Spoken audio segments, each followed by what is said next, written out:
जय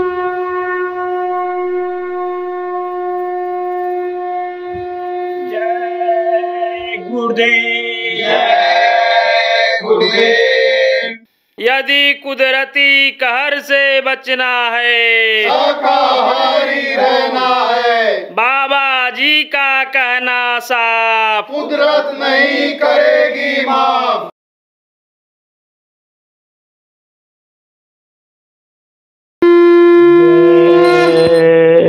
गुरुदेव। मैं हर के नजर करो मेरी ओर, दया के नजर करो मेरी ओर।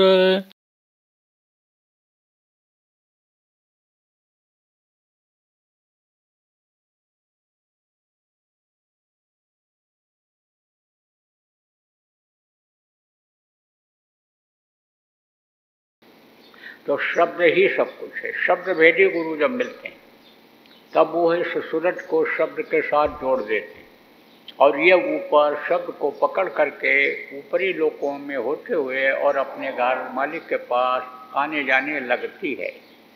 तो एक तो तब होता है कि जब एकदम चली जाए, वापस ना आवे। उस वक्त पर शरीर में प्राण नहीं रहते। 10 प्रकार के प्राण हैं, ये प्राण खत्म हो जाते। वायु जिसको प्राण वायु, तो ये खत्म हो जाते हैं। इसको वो शक्ति अंदर से जो प्राणों की होती है 10 प्रकार की, कि हवा को खींचेगी, वो खत्म हो जाती है। तो ये सब चक्र यानी समझो जो शरीर को चलाते हैं आप, ये खट चक्र जिनको कहा गया, ये सब रुक जाते हैं। और जो 72,000 नसें शरीर के अंदर हैं, यह सब यानी सुस्त पड़ जाती हैं, बंद हो जाती हैं। तब फिर जीवात्मा नीचे नहीं आती है। लेकिन साधना में जो संतों ने बताया, सूरज शब्द योग की साधना में जो बताया, उससे यानी यह सिस्टम शरीर का बिगड़ता नहीं है, यह बना रहता है और जीवात्मा ऊपर आती जाती है। तो वो रास्ता कौन बतलाता है? सतगुरु, शब्द भेदी गुरु। ये हमारे गुरु महाराज, इनकी तस्वीर लगी हुई है। ये पूरे सदगुरु थे। इन्होंने जितनी मेहनत जीवों के लिए किया, आज तक जितने भी आए किसी ने नहीं किया। इतने जीवों को सुधारा इन्होंने जितना आज तक किसी ने नहीं सुधारा था। इतने जीवों को अंदर से साफ किया, अंतरात्मा की सफाई की, जितना किसी ने नहीं किया था। और नामदान दिया, नाम रूपी रत्न को अंदर में रख दिया। राम नाम मणि दीप धर जी हरि द्वार, जिसके लिए कहा गोस्वामी जी ने, स्वामी बाहर भीतर जो चाहे सो ज्ञात। ऐसी चीज़ दे दिया उन्हें कि आँख खोलो तो उजाला, लेकिन आँख खोलो तो आपको अंधेरा दिखाई पड़ेगा, लेकिन आँख बंद करने पर भी उजाला मिले। वो चीज़ दे दिया गुरु महाराज ने, और इतने लोगों को दिया जितना किसी ने नहीं दिया था। मोटी बात आप ये समझो कि रास्ता बताया और रास्ते पर चलाया और मंजिल तक लोगों को पहुंचा भी दिया। इतने लोगों को पहुंचा दिया कि अब वो इस दुख के संसार में आने वाले नहीं हैं, क्योंकि ये दुखों का संसार है। यहाँ कोई सुखी है? अभी आपसे कहा जाए कि आप कोई बताओ इसमें ऐसे हो कि जिनके यहाँ 2 साल में कोई बीमारी नहीं आई हो घर में, तो हाथ नहीं उठाओगे। कह दिया जाए इधर 4-6 महीने में आपके यहाँ झगड़ा न हुआ हो, हाथ उठाओ तो नहीं हाथ उठाओगे। और कुछ घर तो इसी में ऐसे हैं कि जिनके यहाँ बीमारी बनी ही रहती है, लड़ाई झगड़ा कुछ कुछ लगा ही रहता है। बूढ़े न लड़ें, जवान न लड़ें, तो बच्चे ही एक दूसरे का बाल गाल नोचते रहते, छी पू लगा रहता है। और आप अगर कोई चैलेंज करो तो 2, 4, 10 को बता दूंगा, गलत निकल जाए तो एक बात मत मानना। तो जहाँ पर आप समझो कि रहते थे लोग गृहस्थाश्रम में, जिसको स्वर्ग कहा जाता था, अब वही नर्क जैसा हो रहा है। कारण क्या है? भाई भाई के साथ कैसा व्यवहार करे, पिता पुत्र के साथ कैसा बर्ताव करे, पति पत्नी का फर्ज क्या होता है, इसकी जानकारी नहीं हो पाई। गृहस्थ धर्म क्या होता है समझ नहीं पाए, खान पान कैसा होना चाहिए, चाल चलन कैसा होना चाहिए, ये चीज़ समझ में नहीं आया। इसलिए देखो दुखों का ये संसार बन गया, दुखों की ये गृहस्थी बन गई। तो आपको समझने की ज़रूरत है प्रेम। मोटी मोटी बातें एक दो बता दूं कि गृहस्थ आश्रम की तकलीफ कैसे जाए। कम खाओ तो बीमारी से बचे रहो, ज़्यादा खा लेते हो तो डॉक्टर के पास जाना पड़ता है, और डॉक्टर तो ऑपरेशन ही करता है, और हम बताएगा ऑपरेशन करो, क्योंकि उसी में नगर नारायण मिलते हैं। व्यवस्था ऐसी बन गई कि 10-10, 20-20, 50-50 लाख रुपया दे करके नाम लिखाते हैं, डॉक्टरी पढ़ने के लिए फीस देते हैं, 5 साल तक पढ़ते हैं, लौट करके आते हैं तो नर्सिंग होम खोलते हैं। सेवा की भावना तो बनी नहीं अंदर में कि ऐसी जगहों पर जा कर के सेवा करना चाहिए कि जहाँ पर यानी समझो कोई नहीं पहुँच पाता है। और भावना भी अगर बन गई तो 20-30 लाख रुपया देकर जो नाम लिखाया था, खर्चा किया था, वहाँ गरीबों में से कैसे निकलेगा। तब कहते हैं अस्पताल खोल लो, अब वो उसके लिए भी पैसा नहीं है तो कर्जा ले लो, तो कर्जा लेकर खोला। अब 500 रुपये की फीस से वो कर्जा अदा हो पाएगा कि जो उसमें नौकर रहेंगे, जो स्टाफ रहेगा उसका खर्चा है, तो वो तो 1-2 लाख रुपया लेगा ही। 50,000 से कम कोई छोटा मोटा ऑपरेशन हम नहीं करते हैं। तो ऑपरेशन करवा भी लो आप, लेकिन कोई गारंटी है कि दोबारा फिर नहीं कराना पड़ेगा। एक आदमी तो थक गया ऑपरेशन कराते कराते, और फिर डॉक्टर ने ऑपरेशन बता दिया। तब बोला डॉक्टर साहब अब की बार ऑपरेशन करने के बाद टाँका मत लगाना, चैन लगा देना, चैन।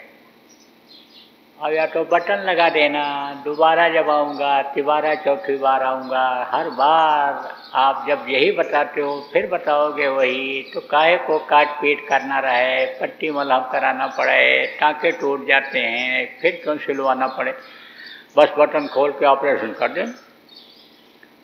तो आप ये समझो ऐसी नौबत कमाए। और कम खाओ गम खाओ, गम खाओ का मतलब क्या होता है, तो बात बर्दाश्त कर लो, तो फिर ड्यूटियाँ क्यों घिसेंगी, मुकदमे में जाने में क्यों परेशान झेलनी पड़ेगी। जो भी कुछ कमाओगे ज़मीन में से, कुछ कमाओगे दुकान में से, तनख्वाह पाओगे, उसको फिर क्यों खर्चा करना पड़ेगा। तो बात बर्दाश्त कर लो, कम खाओ कम खाओ, मेहनत ईमानदारी की कमाई करो जिससे बरकत हो। वो बरकत क्यों ख़त्म हो गई, मार करके, लूट करके, कूट करके जब लाते हो तो वो उसी तरह से तकलीफ़ दे करके चला जाता है। दिल दुखा करके लाते हो तो ऐसे चला जाता है। लक्ष्मी कहीं रुकती हैं, लक्ष्मी नहीं रुकती हैं। अब आप ये समझो बरकत उसी को मिलती है जो उनको सम्मान के साथ, इज्जत के साथ मेहनत करके, पसीना बहा करके लाता है। देखो जीत करके जुआ में जो रुपया पैसा लाता है रुकता है, चोरी करके जो लाता है रुकता है, चला जाता है। एक चोर ने कहा, पूछा गया कितना चोरी किया होगा पूरे जीवन में, सुधर गया। जब गुरु महाराज के पास आया, नामदान ले लिया, जिसके हाथ में कट्टे बंदूक असलहे हुआ करते थे, गुरु महाराज ने माला पकड़ा दिया। पूछा गया उससे कितना चोरी किए होगे, तो कितनी डकैती डाले होगे। बोले बहुत, करोड़ों लूट के लाए। तो है तुम्हारे पास कितना? अरे अब तो है, लेकिन गुरु महाराज के पास आए थे तब कितना था? कुछ नहीं था, इसीलिए तो चोरी करते थे, और रुकता ही नहीं था, चला जाता था। तो अब आप ये समझो कि लक्ष्मी नाराज जब हो जाती हैं तो आती तो हैं, लेकिन फिर चली जाती हैं। इसलिए बताया जाता है भाई जब आवे संतोष धन सब दल धूल समान। संतोष करो, जो प्रारब्ध में होगा वो मिलेगा। आप सोचो प्रेम कि जो पैदा होने के पहले माँ के स्तन में दूध भर देता है, देता वो है, ये आदमी देता है। आदमी क्यों देगा और कहाँ से देगा? वो भी मांग करके ही देता है। तो आपके यहाँ आगरा है, ज़्यादा दूर नहीं होगा, 300-400 किलोमीटर होगा। आगरा का नाम सुना होगा, पेठा मशहूर है वहाँ। तो वहाँ पर वो अकबर बादशाह राज करता था, तो उधर चला गया जंगलों में घूमने के लिए। तो प्यास लगी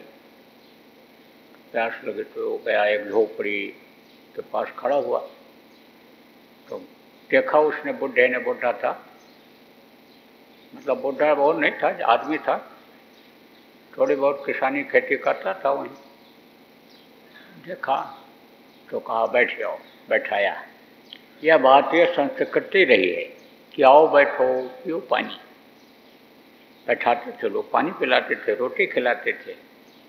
सेवा भाव बहुत था भारत, और भारत देश में अब भी सेवा भाव है। मैं तो 15-16 देशों में गया, नामदान दिया। गया तो और देशों में गया, लेकिन वहाँ रुका, और किसी देश में कई बार गया, लेकिन वहाँ कोई किसी को पूछता ही नहीं। सब जैसे मशीन चलती रहती है ऐसे चलते रहते हैं। बगल में कौन रहता है, ऊपर कौन रहता है, नीचे कौन रहता है, किसी को कुछ पता नहीं। तो आप ये समझो, यहाँ पर जो प्रेम अखलाक और सेवा है अभी है, वो विदेशों में नहीं है, पहले बहुत ज़्यादा थी। आप समझो, रोटी बना करके देखो, बूढ़े लोग ले जाते थे मटके में पानी लेकर, बैठ जाते थे जहाँ से लोगों का आना जाना रहता था, और बोला करके रोटी खिलाते थे, पानी पिलाते थे। अभी देखो, बहुत से लोगों के यहाँ का ये नियम है कि पानी पत्ता पिए बगैर जाने नहीं देते, बैठाते हैं, जरूर बैठाते हैं। अब भी है, गाँव में ये चीज़ है, शहरों में तो कम हो गई। तो आप ये समझो कि बैठाया और पानी पिलाया। फिर देखा कि भोजन का समय है, तो इसको भूख लगी होगी, पूछ लें भाई भोजन, तो कहा इच्छा तो है खाने की। तो इच्छा है तो खिलाया गया, पत्ता तोड़ लाया पेड़ का, रख दिया। पत्ते में भोजन का अलग स्वाद मिलता है, अलग अलग पत्ते का, ये प्लास्टिक वाला पत्तल नहीं, अलग अलग पत्ता होता है, अलग अलग का महत्व होता है। जैसे इसमें खाओ आप, पीतल की थाली में खाओ, लोहे के बर्तन में खाओ, और ये आपका यानी जैसे तवा है, तवा पर रोटी बनाओ, कढ़ाई में सब्जी बनाओ, तो देखोगे उसमें अंतर मिलेगा।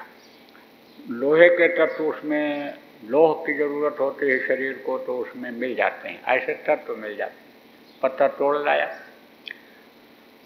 आप ये समझो, जिनको जानकारी रहती है वो अलग अलग दिन अलग अलग पत्तों में खाते हैं। ये जड़ी बूटियाँ ये जो हैं, ये बड़ी काम की हैं। पहले अंग्रेजी दवाएं जब नहीं थी, ये दवाएं जब नहीं थी, तो जड़ी बूटियों से ही लोग जो तत्वों की कमी शरीर के अंदर होती थी, यानी उसकी पूर्ति करते थे। तो भर दिया, चावल खाया। अब आप ये समझो, कंडे के आंच पर, छाना जिसको कहते हो, उसके आंच पर जो भोजन बनता है मिट्टी के बर्तन में, जो नहीं खाए हो उनको स्वाद का क्या पता है। बाटी देखो, कंडे के ऊपर सिकती है, कितनी स्वादिष्ट लगती है, कितना अच्छा मन हो जाता है खाने पर।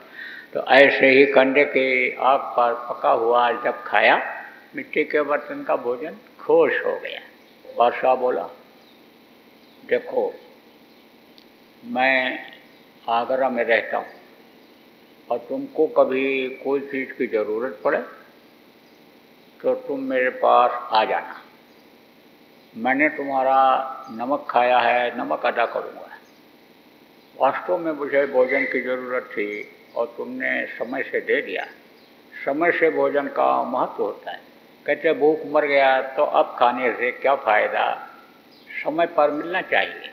ये मांगने लगती है मशीन, समय पर पानी, समय पर भोजन मिलने से आदमी स्वस्थ रहता है।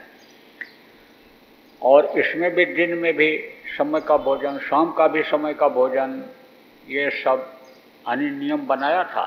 जब सत्संग लोगों को मिलता रहता था तो जानकारी रहती थी, बताया जाता है। जब समय मिलता है तब लोगों को, तो खुश हो गया। बोला कि हमारे पास आना जब कभी तुमको किसी चीज़ की ज़रूरत होगी। तो सुन तो लिया उसने, लेकिन कोई बहुत इच्छा नहीं व्यक्त किया कि हमको जाना पड़ेगा उनके पास, इनके पास जाना पड़ेगा, क्योंकि परिस्थितियों का आदमी दास होता है, जहाँ रहता है उसी में वो पानी समझो मस्त रहता है। लेकिन लड़की बड़ी हुई और पड़ गया सूखा, थोड़ी बहुत जो खेती थी उसमें पैदा नहीं हुआ। तो सोचा भाई शादी तो करना जरूरी है, फर्ज बनता है गृहस्थ का शादी करना, समय से शादी। देखो जब लोग नहीं कर पाते हैं, लड़के और लड़कियों की पढ़ लिख भी लिया, नौकरी काम में भी लग गए, घर में पैसा भी आने लग गया, उनका ध्यान तो आनी नौकरी से काम करने से पहले किधर था, पढ़ाई लिखाई की तरफ था, तरक्की करने की तरफ था। लेकिन अब गृहस्थी की तरफ ध्यान आ गया। तो जब गृहस्थी लोगों की देखने लग गए, कमाई देखने लग गए, कहाँ लगा रहे हैं, औरत पर लगा रहे हैं, पति पर लगा रहा है भाई, और परिवार पर, परिवार के विकास के लिए लड़के लड़कियां सोचने लगते हैं। तब शादी जब नहीं होती है, नहीं करते हैं, तो अपने मन का कर लेते हैं।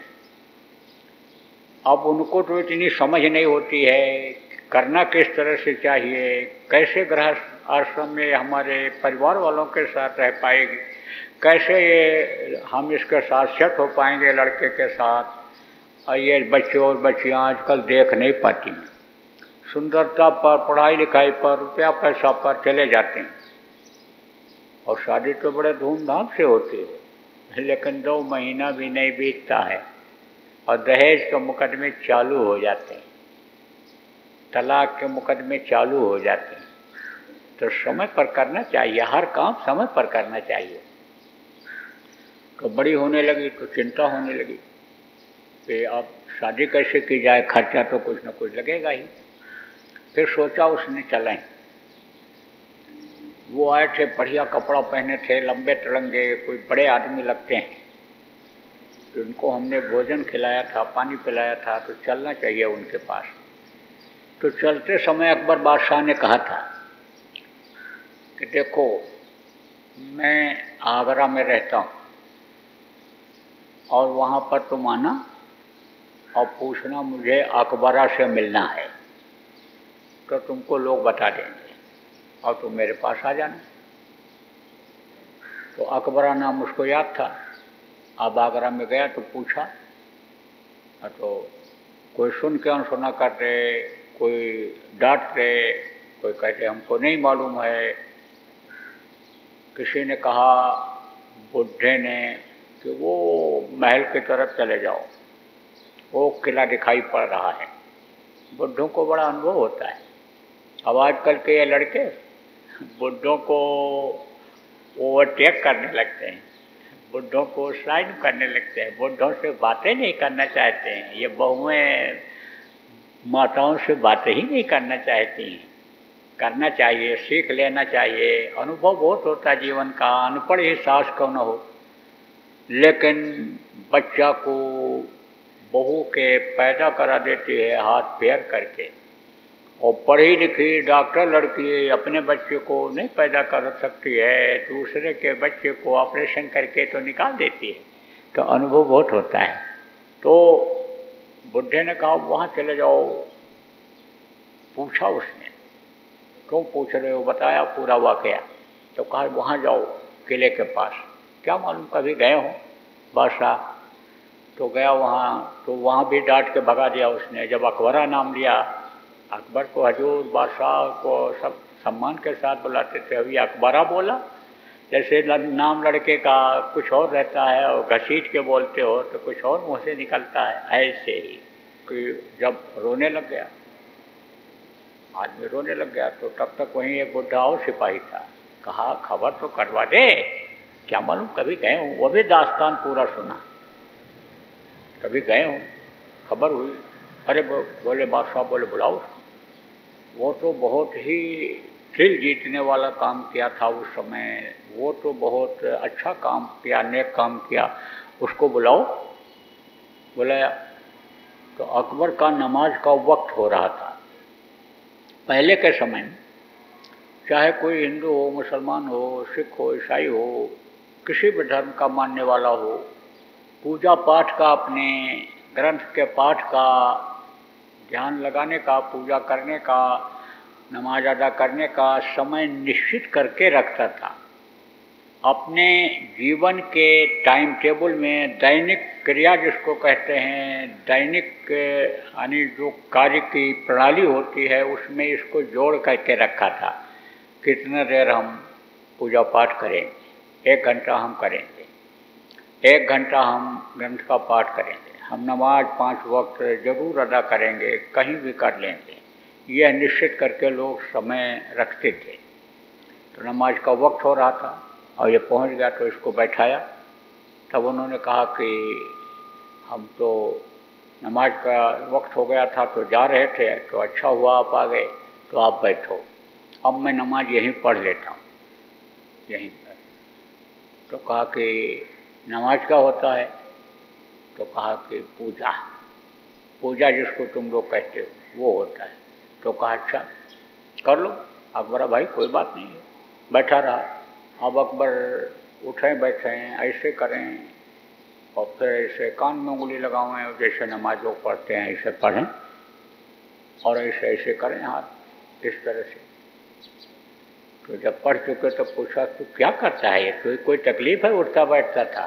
तो कहे नहीं तकलीफ नहीं। तो कहे तो फिर ऐसे ऐसे क्या करता था? अरे इससे तो हम उससे दुआ मांगते थे, आशीर्वाद, उसको तुम भगवान कहते हो। बस उठ के चल दिया। कहा अब भी तुम मांगते हो?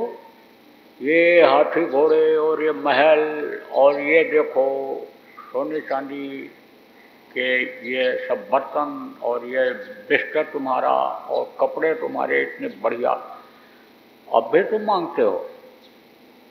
तो कहाँ दुआ मांगते हैं, आशीर्वाद उनसे मांगते हैं। चल दिया। कहा क्यों चल दिए? बोले ना ना ना बाबा, अब हम आपसे नहीं मांगे, अब तो जिससे आप मांग रहे हो उसी से हम भी मांग लेंगे, अब हम मगता से क्या मांगें। तो आजकल आदमी उस पर से विश्वास खो दिया जो सबको देता है, दाता एक सद्गुरु, देत न माने हाथ। सबको जो देता है उससे नहीं मांग रहे, लोगों के आगे हाथ फैला रहे। भ्रम और भूल के देश में यानी क्या कहा जाए कि भ्रम में है कि नहीं है। तो कहने का मतलब ये है कि विश्वास लोगों का खत्म हो रहा है। विश्वास करने की ज़रूरत है उस पर जो पैदा होने के पहले माँ के स्तन में दूध भर देता, परवरिश वही करता, देता वही। कर्म करना पड़ता है, कर्म नहीं करोगे तो कैसे देगा। जैसे कुएं के पास पानी लेने के लिए जाना पड़ता है, कहीं भंडारा हो रहा है, भोजन बट रहा है, भोजन की ज़रूरत है, तो वहाँ तो जाना पड़ेगा। दया लेने के लिए दया के घाट पर बैठना पड़ता है, दया के स्रोत पर बैठना पड़ता है, तब दया मिलती है। नहीं तो बाकी तो दया उसकी सब पर चल रही है, लेकिन हम ले नहीं पाते। सकल जीव मम उपजाया, सब पर मोर बराबर दाया, सब पर दया कर रहा है, सकल जीवों को बनाने वाला वही है, वो प्रभु है। तो प्रेमियों, प्रभु से मिलने का रास्ता गुरु महाराज ने बहुत लोगों को बताया और बहुत सारी बातें गृहस्थी की बताई।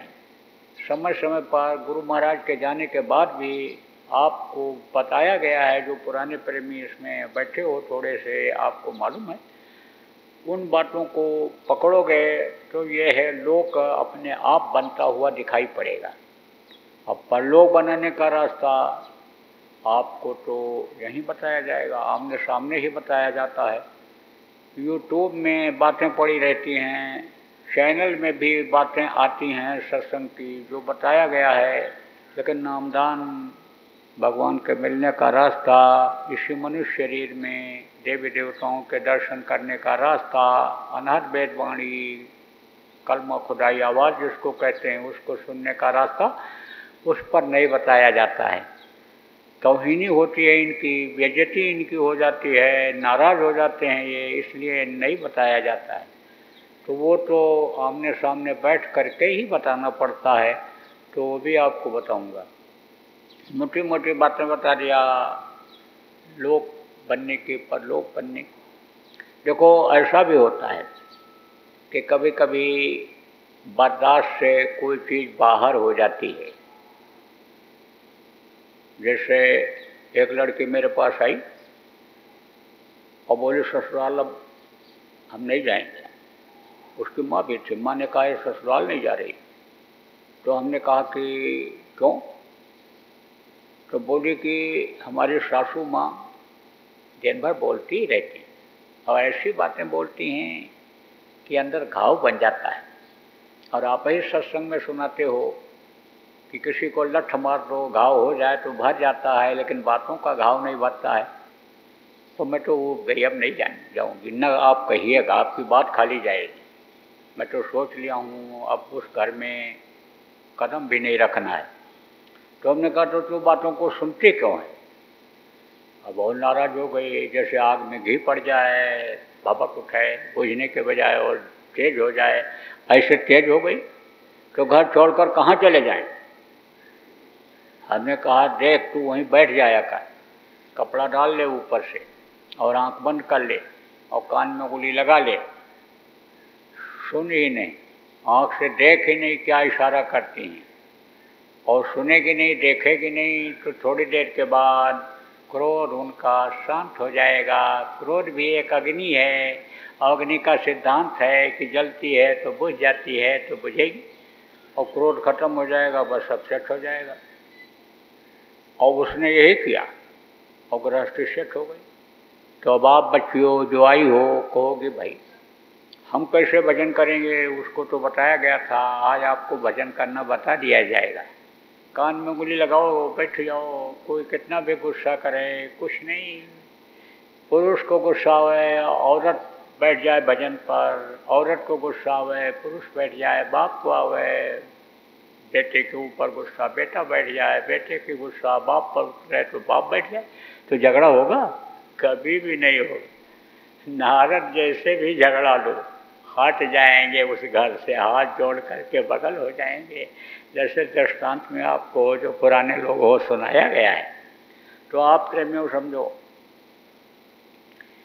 कि यानी बर्दाश्त में बहुत बड़ी शक्ति है और भजन में बहुत बड़ी शक्ति है, नाम में बहुत बड़ी शक्ति है, और जो यानी प्रभु हैं वो तो हैं ही हैं। तो ये सब उन्हीं के अधीन है, और जो बताने वाले हैं गुरु सद्गुरु जिनको कहते हैं वो भी सब उन्हीं के अधीन हैं। तो उनसे मिलने का सरल रास्ता आज आपको बताया जाएगा यहीं पर। हमारे गुरु महाराज ने बहुत लोगों को बताया। जाने से पहले दुनिया संसार से मेरे लिए कह करके गए थे, तो मैं भी सब जगह बता देता हूँ। थोड़े भी लोग रहें तो भी कोई बात नहीं। विदेशों में यहाँ गया, वहाँ तो कहाँ इतने आदमी, वहाँ तो कमरे में ही बैठ गए।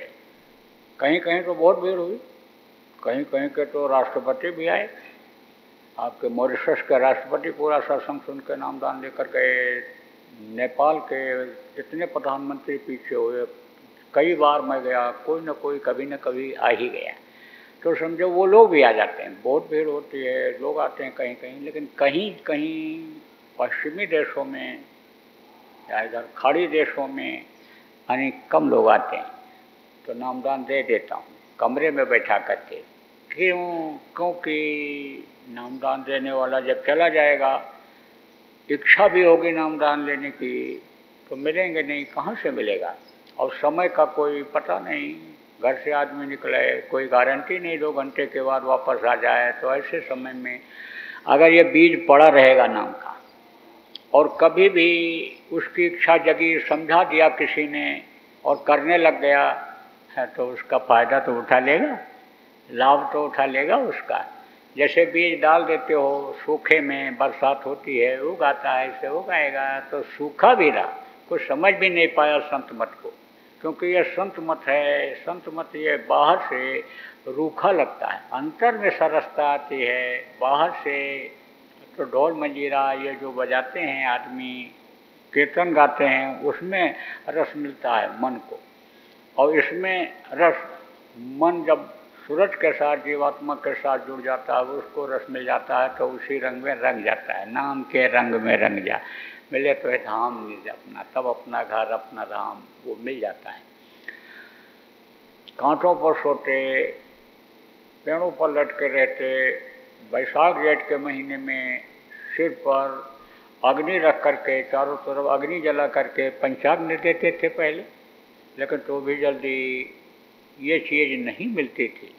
प्रथम जन्म गुरु भक्त का, दूसरा जन्म में नाम, एक जन्म सेवा करवाते थे, दूसरे जन्म में ये देते थे, तो ये चीज़ मिलती नहीं थी। और वो दौलत अंदर की, यानी आप ये समझो कि मनुष्य सतरूपा ने लेने के लिए प्रयास किया तो एकदम से बिल्कुल सूख गए थे।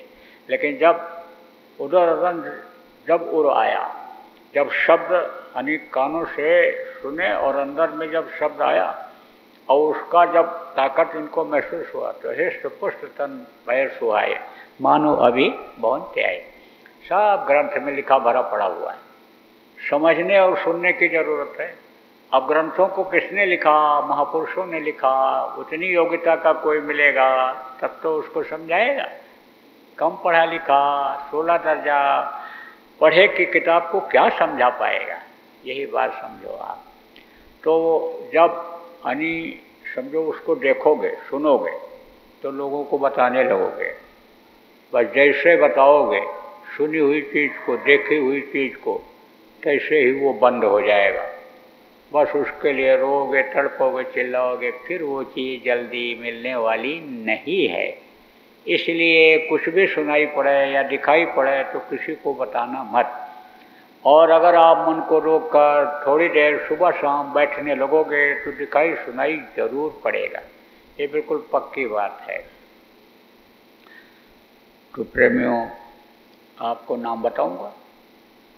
देखो, नाम दो तरह का होता है, एक ध्वन्यात्मक नाम, एक वर्णात्मक नाम। ध्वन्यात्मक नाम आपको बताऊंगा, जिससे बताया भी आपको कि सब कुछ उसी पर निर्भर है, उसी से सारी उत्पत्ति है।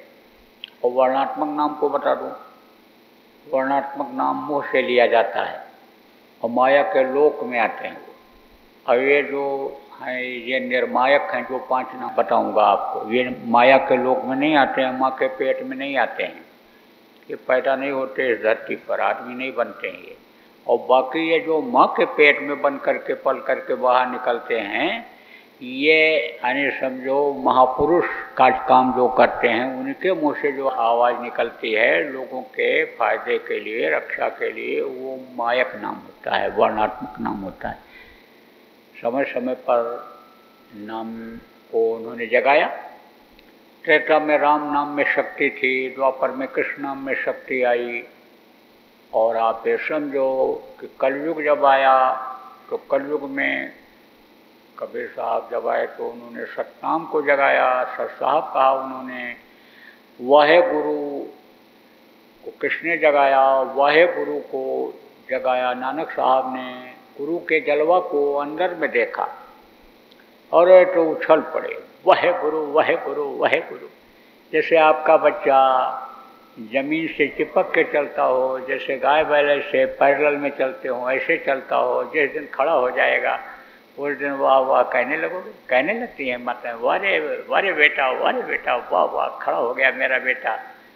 पढ़ कर के आता है, डिप्लोमा डिग्री लेकर के, अच्छे नंबर लेकर, तमगा जिसको मेडल कहते हो, लेकर आता है तो खुश हो जाते हो, वारे बेटा वाह, खूब मेहनत किया तुमने, नाम रोशन कर दिया। तो देखा गुरु का जलवा कि इन्हीं का सब पसारा है, तो बोल पड़े, वाहे गुरु, वाहे गुरु, वाहे गुरु। बस उसी में ताकत आ गई। अब बोले वाहे गुरु ही चलेगा। 10 पुष्ट तक चला। उसके बाद में शिवदयाल जी महाराज आए, राधा स्वामी नाम को उन्होंने जगाया। राधा माने क्या होता है? राधा माने जीवात्मा, सूरत, और शब्द किसको कहते हैं जो आपको बताया, वो चला 4 पुष्ट तक। फिर उसके बाद गुरु महाराज हमारे आए तो उन्होंने गुरु नाम को जगाया। गुरु के पहले जय लगाया, क्योंकि जा माने जयमान, या माने जो हमेशा रहा, गुरु रहे, तो जय लगाया। और देव माने देने वाला, तो ये जय गुरुदेव नाम को गुरु महाराज ने जगा करके लोगों के रक्षा के लिए, फायदे के लिए आनी बताया और लोगों ने फायदा उठाया भी। जय गुरुदेव। बाबा उमाकांत जी महाराज अपने ही प्रेमियों के सहयोग से संस्था द्वारा जनहित का कार्य करते हैं। किसी भी व्यक्ति, संस्था व सरकार से कोई भी चंदा, चुटकी व अनुदान नहीं लेते और किसी भी तरह का व्यापार भी नहीं करते। इसलिए आप श्रोताओं को बताया जा रहा है कि बाबा जी के नाम पर किसी भी प्रकार का धन मांगने वाले व व्यापार में प्रचार करने वाले लोगों से होशियार रहिएगा। आपसे यही कहना है कि सत्संग सुनो, समझो और अच्छा लगे तो मानो। आने वाली बीमारी तकलीफ़ों से बचने के लिए कुदरत व सरकारी नियम का पालन करो। आपके सुझाव के लिए व्हाट्सएप नंबर 9575600700। जय गुरुदेव, जय गुरुदेव।